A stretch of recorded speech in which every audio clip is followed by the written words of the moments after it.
Welcome back, everyone, to another Company of Heroes 2 replay cast. This time it's going to be a 2v2 from Koto.org, which is good because I don't know who sent it in or uploaded it or whatever. Might be anyone who wins. Anyway, we are going to have Lieutenant Bommy playing as the Soviets. His friend over here is going to be Rafero, who is British. The Germans are going to be Scotch and Nico, both German factions being represented. Alright, so of course the map is crossing in the woods, as everyone can see. And it's actually kind of a tournament game, I think, because they don't have any bulletins. So, yeah. Anyway, yeah, basically about it. Kind of an annoying map, to be honest. Like, nobody likes crossing in the woods, but it always ends up coming in here anyway. Still, it's going to have some good things for both sides. Like, the British are going to have some good time using their Vickers, which they're already getting. The Soviets are going to have maybe a good time with snipers. No, we have tier 2. Tier 2 for the Soviets, so Maxims. And, yeah, more machine guns for the Wehrmacht, of course. Scotch going for a MG42 and some Grenadiers. And we just have pure Fuchs Grenadiers coming out of Nico. No Kübelwagen, interesting. Last patch really didn't for the Kübelwagen, now did it? It was kind of sad. Now we don't see the Kubo spamming anymore. Alright, first engagement in the right side. Conscripts were doing quite well against these Pioneers, but of course MG42 just forces them away, as expected. And yeah, just a little bit of posturing from both sides. Nobody really knows what they're going to do. We have some Sturm Pioneers flanking around the Vickers. This is kind of interesting. I don't think that Nico knows exactly if there's anything here, but it's good that he at least got these Sturm Pioneers into a flanking position early. Now these Fuchs Grenadiers are also going to flank from the right side, which is going to get some reaction coming in. And of course, here comes the fire from that Vickers, and that's the time when this Sturm Pioneer trap is sprung to the right side. In the meantime, has gone to Scotch. Flame grenade goes on the building, and that's going to force away the infantry section. Of course, this Fuchs Grenadier squad took a massive amount of damage. Also taking a massive amount of damage is the Vickers machine gun, which is pushed back to base, almost wiped out, but survives. And the actual fight is held by the infantry sections, as expected. Very strong firepower in the early game. Can they wipe out that Sturm Pioneer? That is so very close. Luckily for the Germans, it escapes. In the meantime, we finally have Scotch moving in. Of course, he had taken control of the right side, and now he can come in and attack into the center with his Grenadiers. Although the Grenadiers moving into close range with the conscripts, perhaps not the best decision. They should have been at, you know, long range. They do take very, very unnecessary casualties because of this, but also the conscripts take some damage and are forced back. Maxim machine gun gonna duke it out with the MG42, but the MG42 is behind the truck in heavy cover, so it's gonna be able to defeat that Maxim most likely. And in the meantime, Rafero has been able to just secure the left-hand side thanks to his infantry sections. As always, that is a good unit for the Brits. Right side being pushed a little bit back from the Allies. Being pushed a little bit back into the base. And now they're going to try to get something up to counter all of this. Massive amounts of machine guns. It's already 2 machine guns for Lieutenant Bommy. That is, well, it is perhaps a little bit overkill, but yeah, it's gonna work. It's gonna work.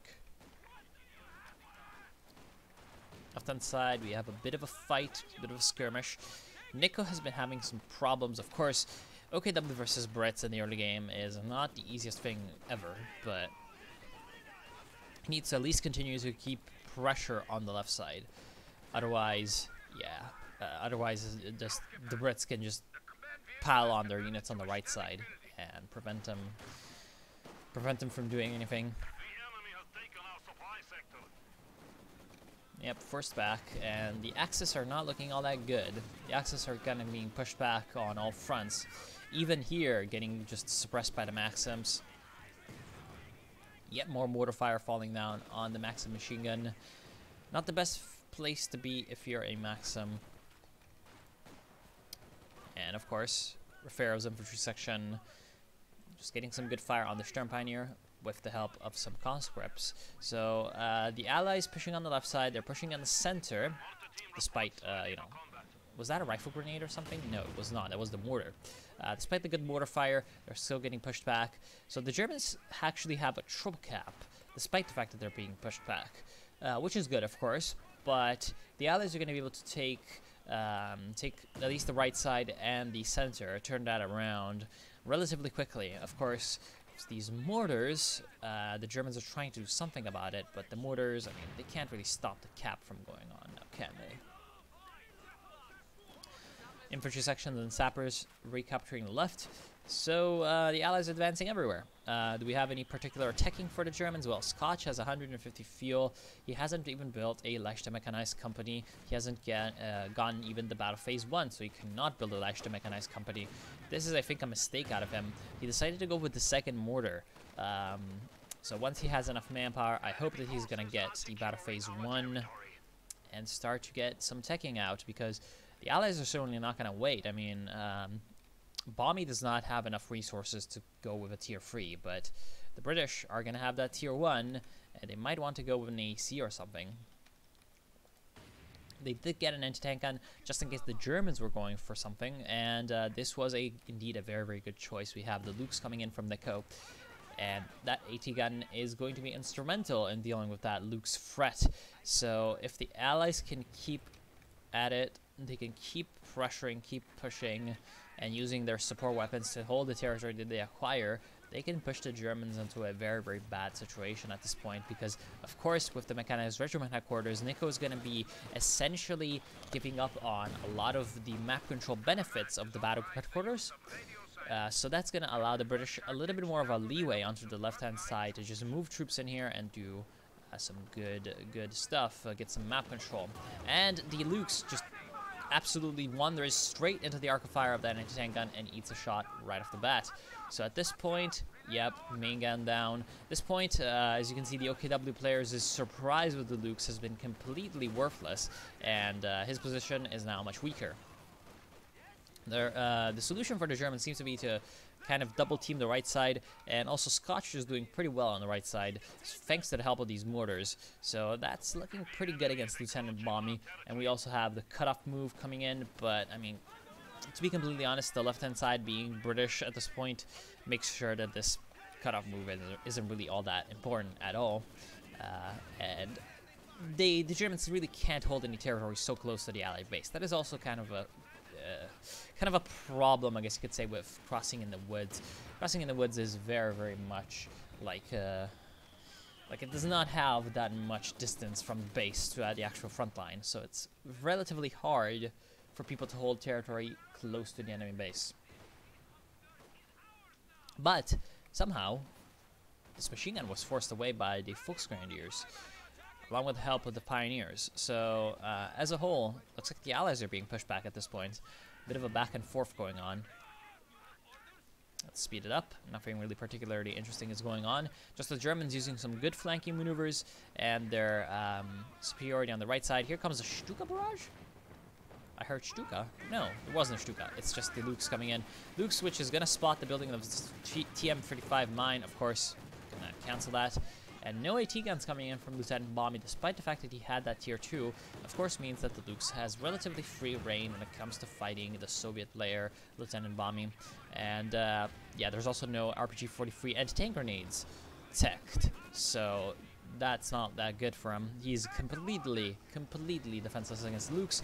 And of course the anti-tank gun tries to move in, but it's a little bit too late, and the Lukes can now try to do something about it. Of course, it's in a bad position. There's just way too much potential for bad things happening to it, so it needs to run away. But still, that was a close call for that anti-tank gun. Lukes once again being forced back to Germany to repair. Can be added to infantry squads okay, Refero going for the extra infantry squad size. Clearly going with the infantry superiority approach to things, which is not really disappointing him for now. He's doing quite well.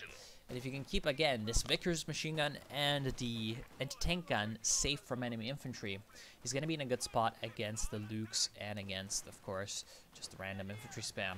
So as long as he can do that, he's going to be in a good shape. As long as he can continue... Ooh, grenades assault. So that's actually infiltration tactics. Or no, sorry, special operations. And is it going to be the wipe? It is going to be the wipe. Very, very good. So right now, as you can see, Nico is in a very, very bad position. He has decided to go with a Stuka. So that's 100 more fuel being spent on a mid-game unit on the artillery. And I'm not sure that this is good, because look at how well Raffaello is just spreading out all of his infantry squads.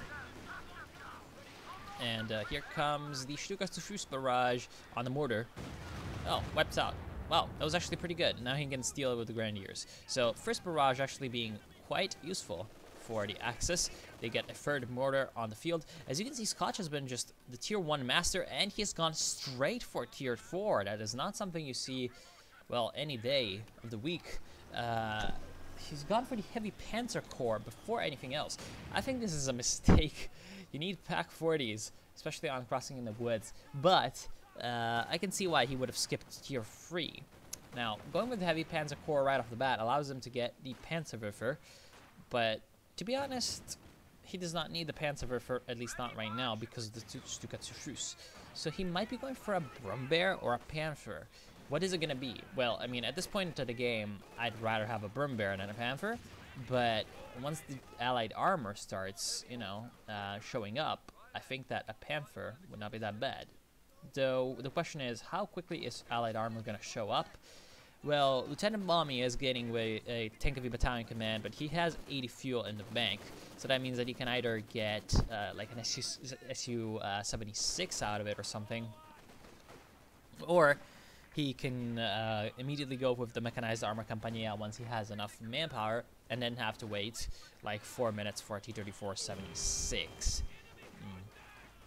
Well, if I were Lieutenant Balmy, at this point, I would try to go for a Katyusha, because I saw that they had, you know, the glorious Stuka, so they could try to counter-battery it, and I saw that, of course, they're relying a lot on machine gun and tier 1 units. And indeed, we do have the Brummbär coming in from Scotch.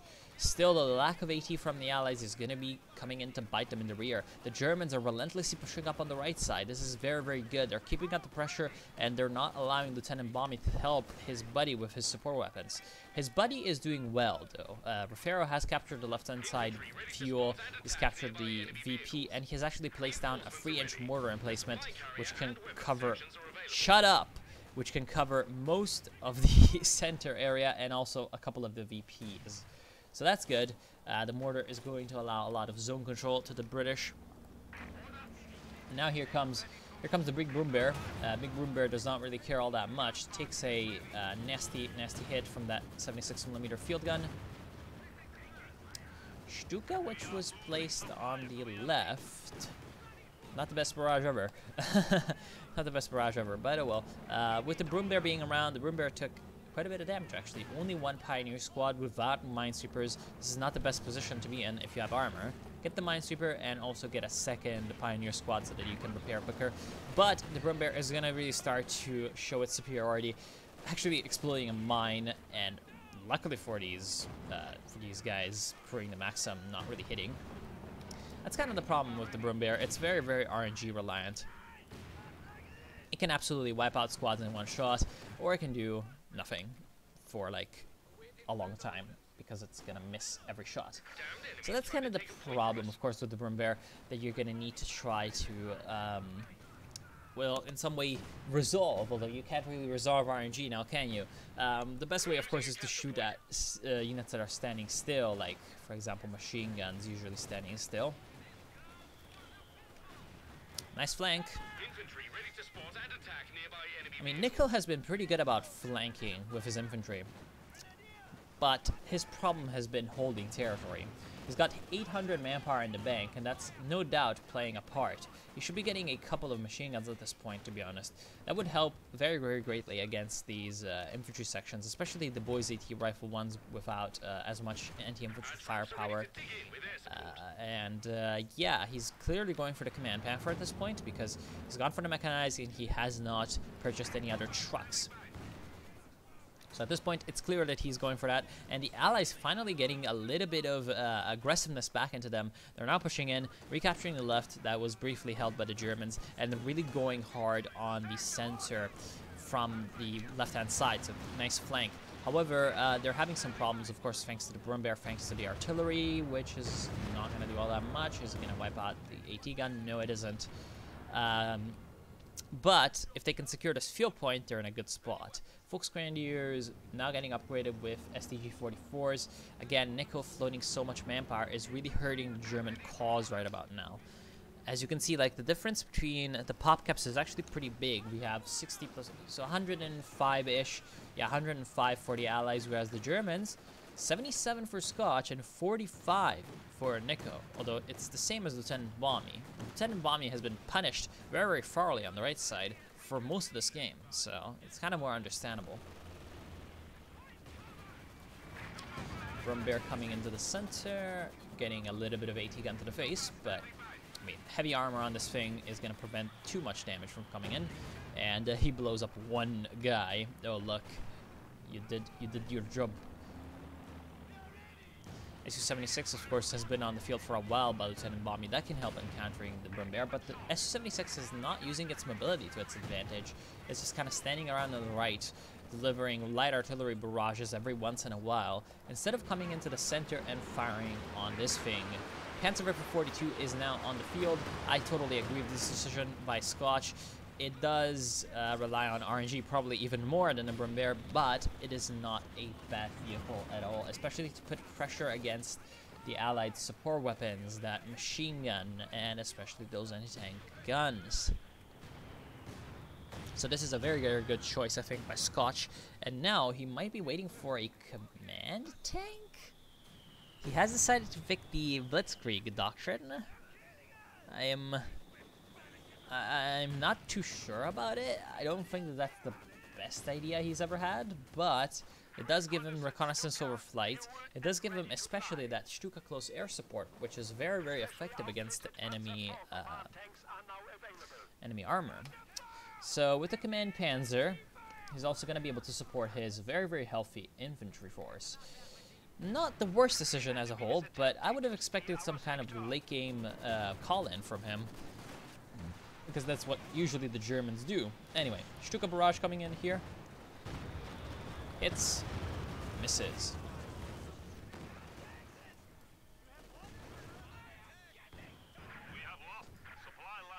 And as you can see, the British are moving back into the left side. Nothing that the Lukes can do. Although, nice placements of mines by Nico has kind of slowed down the British advance. And actually, Nico has gone for a Schwerer Panzer headquarters. Interesting decision. Is he going for a normal Panther or a command Panther? If he's going for a command Panther, why go for a Schwerer Panzer headquarters? He would have been rich enough to get the Panther if he had not built that. Oh well, the workings of the mind are mysterious.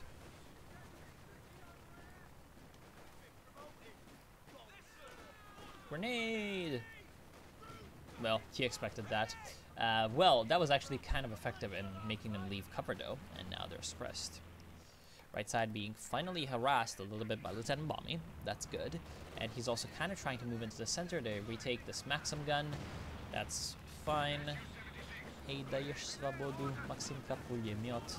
Alright, they're moving in and trying to flank the British position. Doing pretty well, getting the Lukes behind there. Of course, the Lukes can get sticky by the tank hunter infantry section, so it needs to be a little bit careful of that. And the AT gun does a nice 180-degree turn somehow. It is now able to fire onto the back of the Lukes, which is up to vet free, doing quite fine. However, flank coming in from the East Volksgrenadiers is going to probably kill the anti-tank gun crew. There's a second anti-tank gun, however, moving up, so if the Germans think that they're out of problems in terms of 6-pounders, they are definitely wrong, and the sappers can just reclaim this AT gun as well. capturing those munitions. Pretty good for Raffaello. And now another Stuka barrage. I mean, 14 kills so far. The Stuka has not been the most brilliant ever, but he manages to wipe out the recrewed AT gun. So that's kind of nice. The problem though is that like they're not coordinating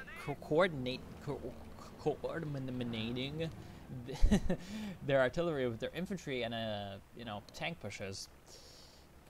Because imagine the glory of like the Stuka actually firing and taking out an AT gun, and then the Lux comes in instead of the opposite. I feel like that would be good. Anyway, Burn Bear is still around. It's still doing its thing. Like the rush to the tier 4 was not as effective as I think Scotch hoped it would be, because the Burn Bear really fucked them with the RNG, and yeah, that's not that good.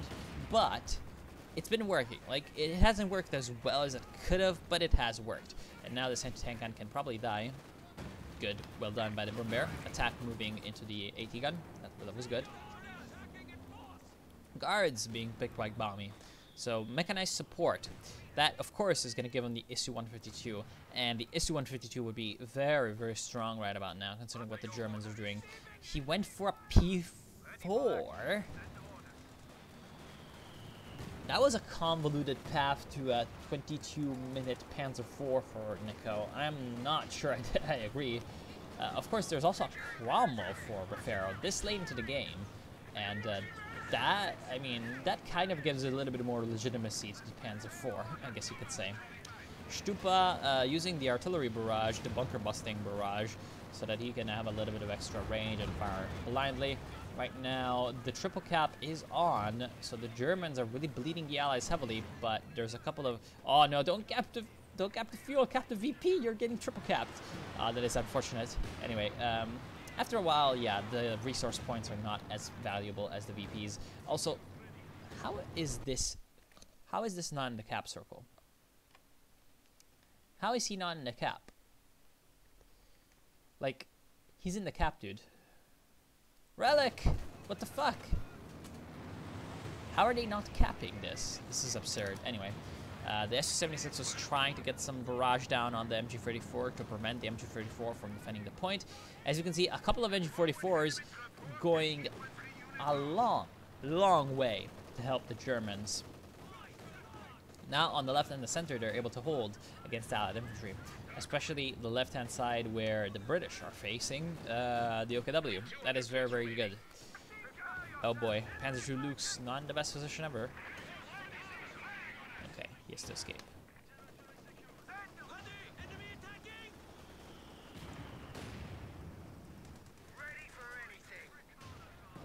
Ready for anything.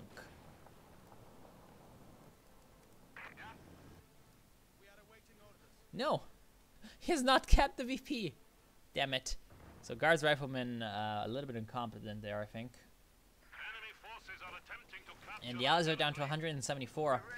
If they don't do something, they're going to lose in 3 minutes. So they need to do something. And, well, the left-hand side looks like it's going to be the candidate for a push. We have a Jagdpanzer IV. Jagdpanzer IV.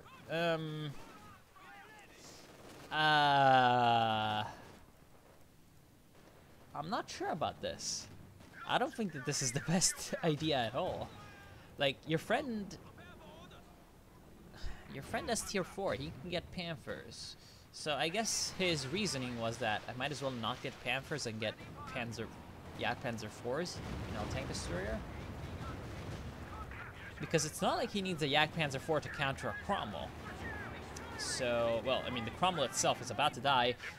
Very, very good. Finally doing that and actually wiping out the AT gun before pushing in with the Panzer IV. And now the Cromwell is a little bit out of position, and the anti-tank gun as well is a little bit out of position. It's pushing in, but the Panzer IV misses 2 shots in a row. RNG's is really in the favor of the Brits right now. And, well, I mean, everyone's missing. Finally, a connecting hit on the Cromwell. Connecting hit on the P4. He misses. Here comes the Stuka close air support strafe, but it actually misses the Cromwell on its run. And the Su-85, Su-76 tries to come in and wait. What? What the hell? That looks like a Stuka close air support went in there, but the Stuka, what? You see this, right? This is the boundary of the Stuka. What? He was out of there. That is just so absurd. Anyway, he also loses the Panzer IV because he forgot about the 6-pounder.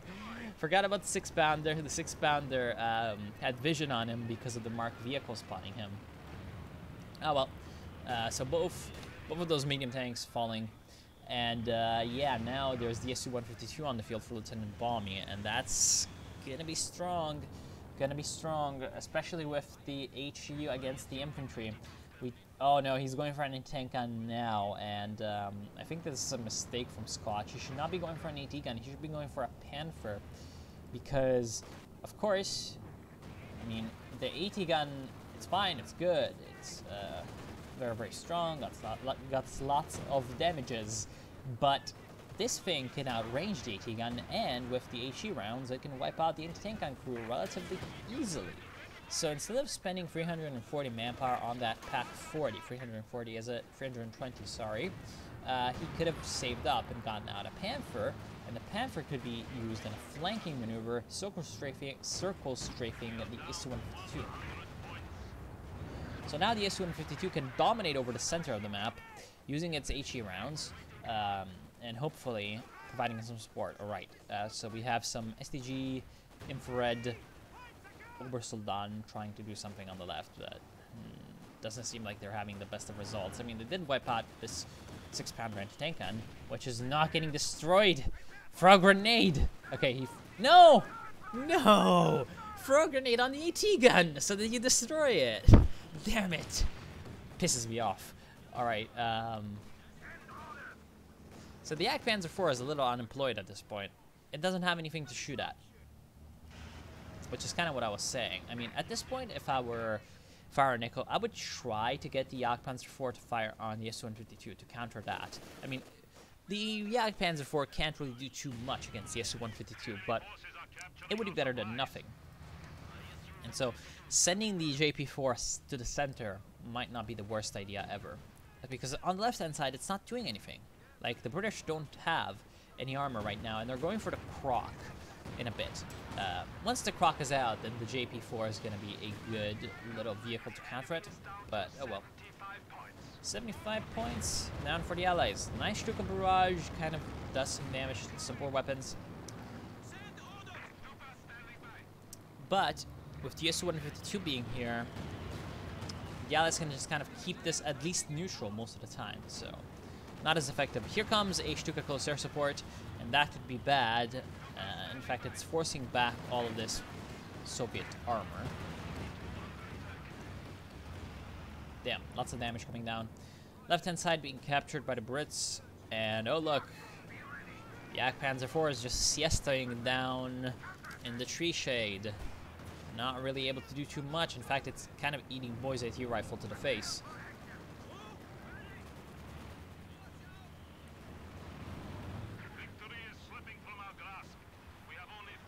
Another Jagdpanzer IV for Nico. That is just criminally incompetent when you could go for a Panther command tank, to be honest.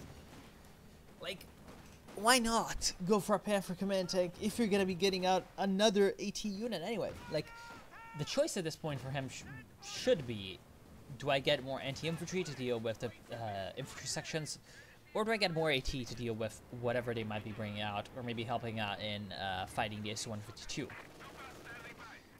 And if you choose anti-tank, well, one of the things you have to deal with is the Su-152, and one of the things that gets, you know, toted around by your doctrine is the Command Panther. So, mobile unit needed. Also, the Command Panther has the marked vehicle. Very, very strong against singular entity, very, very strong kind of vehicles, like the Su-152, like the Churchill Crocodile. So, honestly, just spending a lot of resources on a second Jagdpanzer, I think, is just kind of a waste. Like, the Germans had the most massive advantage when it came to the fuel income, because they had both fuel points for a long time. And now they're just kind of throwing that away, because they've been wasting a lot of fuel on units they don't need. Well, I mean, not Scotch. Scotch has just been not using his fuel, whereas Nico has been wasting his fuel. While in the meantime, the Allies, with their much more limited resources, they're able to get much more coherently important units. And as you can see, Jagdpanzer, oh no, I'm a Jagdpanzer, and he gets marked vehicled instantly and has to run away. Because otherwise the Su-152 would do some nasty damage. Wow, the Crocodile actually finds the Panzerwerfer, but he has to, of course, escape. There goes the pack gun. Now it can be stolen by conscripts, although, I mean, there's a lot of Germany here. Lots of damage coming in on that Jagdpanzer IV, but he's gonna survive. Still though, the Allies somehow have managed to secure 2/3 of the map yet again, and now they're moving on the right side, so 2 VPs under their control, soon to be free. Of course, the Stupa is trying to do something about this, but there's a lot of guns over here for the Soviets that can force back the Sturmpanzer, Brummbär. And Scotch still does not have a Panther. Nico still does not have a Panther. The one time they absolutely need Panthers, because that would be the best way probably to deal with that Crocodile, best way to deal with the tank destroyers as well. And if they're worrying about the infantry, well, they shouldn't. They shouldn't, because their infantry can probably deal with the Allied infantry. Except for the British. But hey, that's another argument altogether. So triple cap now is reversed. It's on the field for the Allies, and the Germans are, well, they have a lot of time. 371 VPs under their control.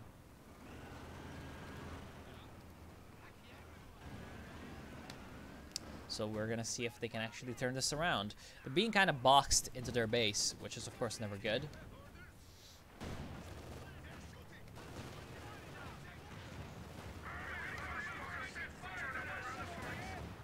Oh boy, burn them.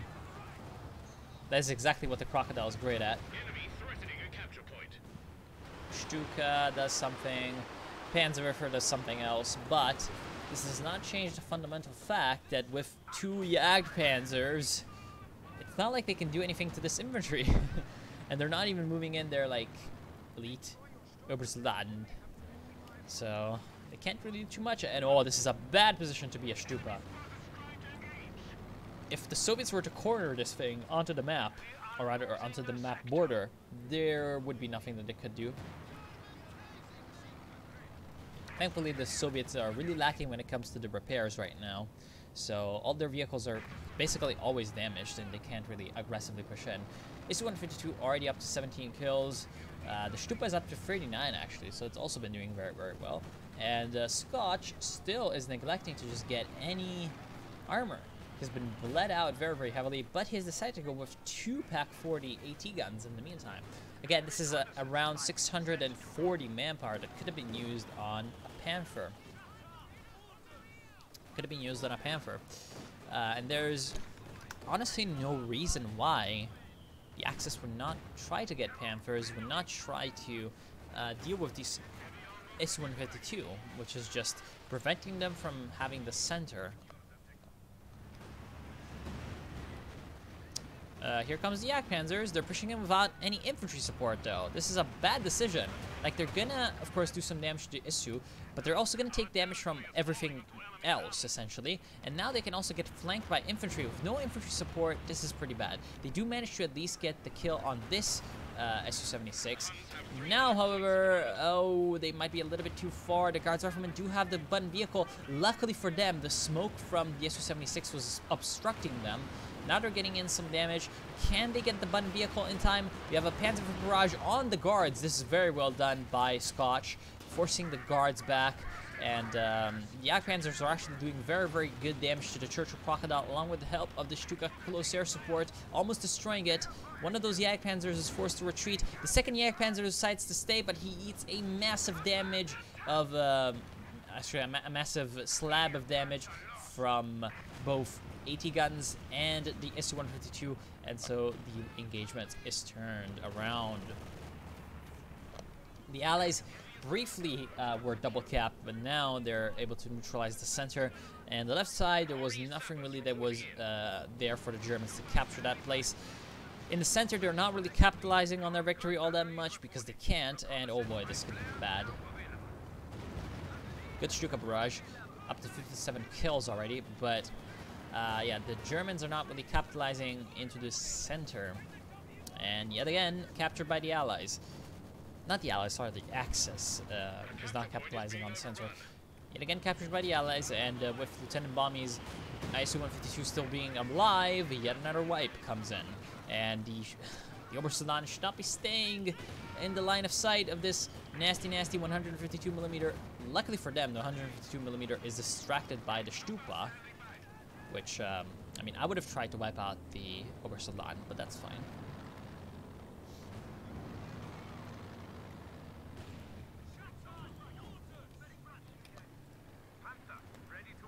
Panther command tank finally on the field, but is it too late, I ask.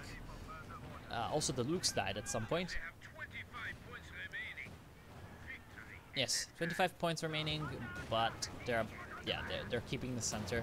The right side is falling to the Nazis, and that's good. However, the left side, no, stay in the cap circle. Take the cap, please. Anyway, he's kind of unlucky because this is a tank hunter section.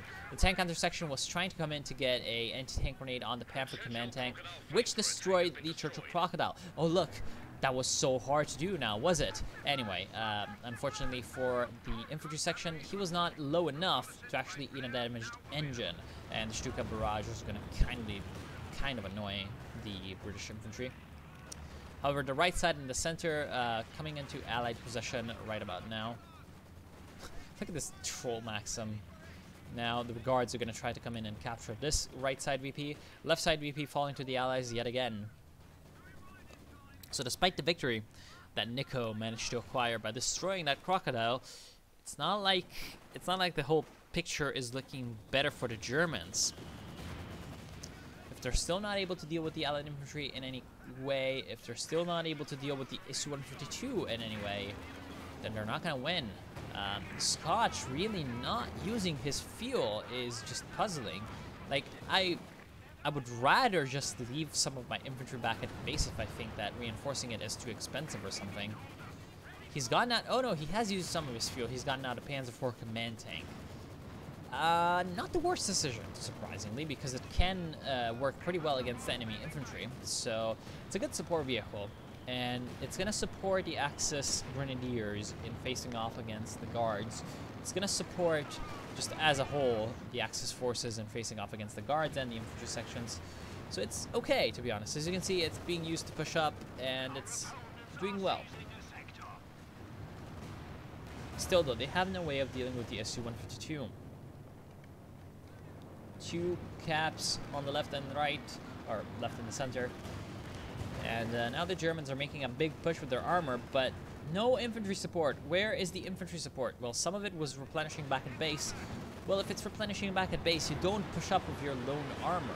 As you can see, now finally are coming the anti-tank grenade sections, so the Panzer IV command tank is going to die to the fire of the AT gun, of course.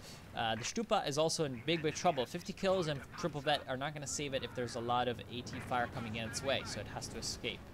In the center, the Grenadiers that were trying to cap there are a little bit late because now they don't have any armor support, and they will be absolutely murked by the infantry and the ISU.